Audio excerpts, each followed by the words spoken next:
नमस्कार दोस्तों, बहुत स्वागत है आप सभी का हमारे चैनल इंडियन एसआरजे पर। कोरोना के बढ़ते संक्रमण को देखते हुए यूपी सरकार का बहुत बड़ा फैसला। यूपी के 15 जिलों को तत्काल प्रभाव से किया जाएगा सील।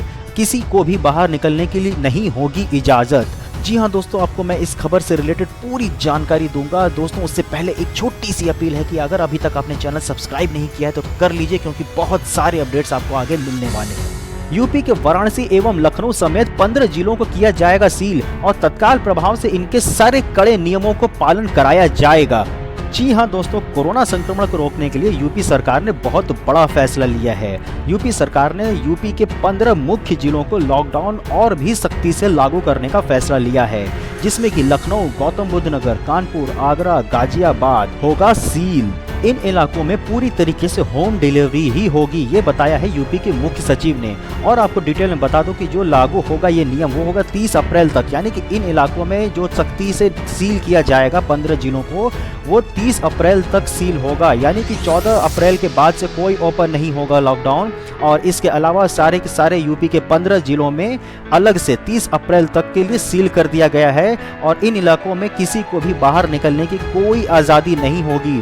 सिर्फ और सिर्फ मेडिकल इमरजेंसी के तहत ही लोग बाहर निकल सकेंगे। इसके साथ ही आपको बता दूं कि जो ये 15 जिले यूपी के लॉकडाउन के बाद सील कर दिए गए हैं, और ये सील नॉर्मल सील नहीं होगा, इसको आप कर्फ्यू मान सकते हैं, क्योंकि किसी को भी रोजमर्रा के सामान तक के लिए भी बाहर निकलने के लिए लेने की आज़ादी नहीं होगी। इवन इन लोगों को जो अगर कोई सामान चाहिए तो इनको 112, चूँकि यूपी का जो कि हेल्पलाइन नंबर है वो है 112, इन्हें वही नंबर डायल करके अपने रोजमर्रा के इवन खाने पीने की चीज़ों को भी मंगाने के लिए ऑर्डर देना पड़ेगा, जिसकी की सुनिश्चितता जो है सरकार खुद करेगी कि इन सारे लोगों की जो कि ज़रूरतें हैं, जो कि होम नीड्स हैं, वो इनको पूरी की जा सके। दोस्तों जैसा कि अभी देखा जा रहा था कि लॉकडाउन में कई सारे लोग ऐसे थे जो कि बाहर आ रहे थे, चाहे वो घूमने के लिए से, चाहे किसी भी बहाने से, किसी अन्य बहानों से कि मुझे यहाँ काम है, मुझे यहाँ जाना है, मुझे इस ज़रूरी काम से बाहर जाना था। इस तरीके के कि अब कोई भी बहाने काम नहीं आएंगे, क्योंकि टोटल बैंड होगा लोगों का बाहर निकलना।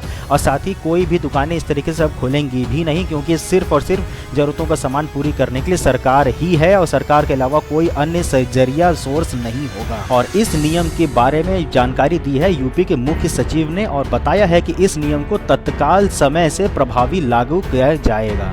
आपको बता दूं कि यूपी में अभी तक करीब 343 केसेस आ चुके हैं कोरोना वायरस से, जिसमें से कि 176 के करीब हैं तबलीगी जमाती, और उनमें से 4 लोगों की करीब यूपी में अभी तक कोरोना वायरस से मौत भी हो चुकी है। वहीं आपको बता दें कि उत्तर प्रदेश सरकार ने 1000 आइसोलेशन बेड की व्यवस्था कर ली है, और वहीं ये भी कहा है कि अगर ज़रूरत और पड़ी तो अस्पताल के आसपास की बिल्डिंग को भी स्वास्थ्य विभाग आइसोलेशन के लिए इस्तेमाल कर सकता है। इस तरह का प्रयोग किया जा सकता है और इसको लेकर शासनादेश जारी किया जाएगा। और अगर बात की जाए वाराणसी की, तो वाराणसी में भी कोरोना वायरस का संक्रमण तेजी से लोगों के बीच फैलता जा रहा है, और एक 55 वर्षीय व्यक्ति की भी मौत हो चुकी है कोरोना वायरस से। और वहीं उसके घर में उसकी पत्नी एवं बहू को भी वायरस संक्रमण हो चुका है कोरोना का। यानी कि एक व्यक्ति के संक्रमण के बाद इसी घर में 2 और लोग, यानी कि सास और बहू दोनों और व्यक्ति कोरोना वायरस से संक्रमित पाए जा चुके हैं। और इसी के साथ ही बनारस में भी कोरोना वायरस से संक्रमित लोगों की संख्या हो चुकी है टोटल 9, जिसमें से 2 लोग पुराने जो कि पहले और द्वितीय व्यक्ति थे कोरोना वायरस से, वो अब ठीक होकर अपने घर जा चुके हैं। वहीं दूसरी ओर वाराणसी में ही भोजन इत्यादि सामग्री वस्तुओं को बांटने के लिए संस्थाओं को भी बैंड कर दिया गया है। जिलाधिकारी कौशल राज शर्मा वाराणसी ने बताया है कि पिछले कुछ दिनों से राशन और भोजन बांटने वाले लोगों और संस्थाओं को भी द्वारा बहुत सारी अधिक संख्या में कार्यकर्ताओं को इकट्ठा करके सामग्री बांटी जा रही थी।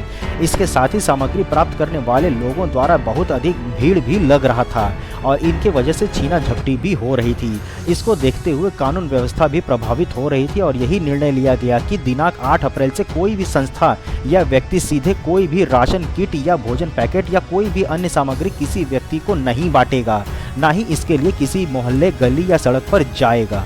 इसके साथ ही जिन ऐसी संस्थाओं और व्यक्तियों को जो पास जारी किया गया था वो भी आज से ही निरस्त किया जा रहा है। दूसरी ओर दिल्ली के निजामुद्दीन में आयोजित तबलीगी जमात से लौटे जमातियों में अब तक 214 जमाती चिन्हित हुए हैं, जो कि वाराणसी से है, जिनमें से 13 की रिपोर्ट कोरोना पॉजिटिव आ चुकी है।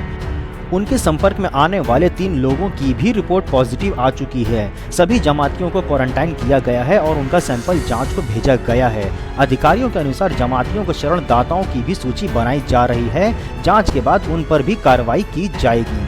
दोस्तों, वीडियो में दी गई जानकारी एवं सूचनाएं आपको पसंद आई हो या फिर आपके उपयोग में लगी हो तो चैनल को सब्सक्राइब करना मत भूलिएगा। साथ ही चैनल के वीडियो को लाइक करना भी मत भूलिएगा और साथ ही अपने सूचनाओं को जो अभी आपने पाया है वो अपने अन्य दोस्तों के साथ साझा करने लायक लगे तो ज़रूर शेयर करिएगा। फिर मिलेंगे नेक्स्ट वीडियो में, तब तक के लिए जय हिंद।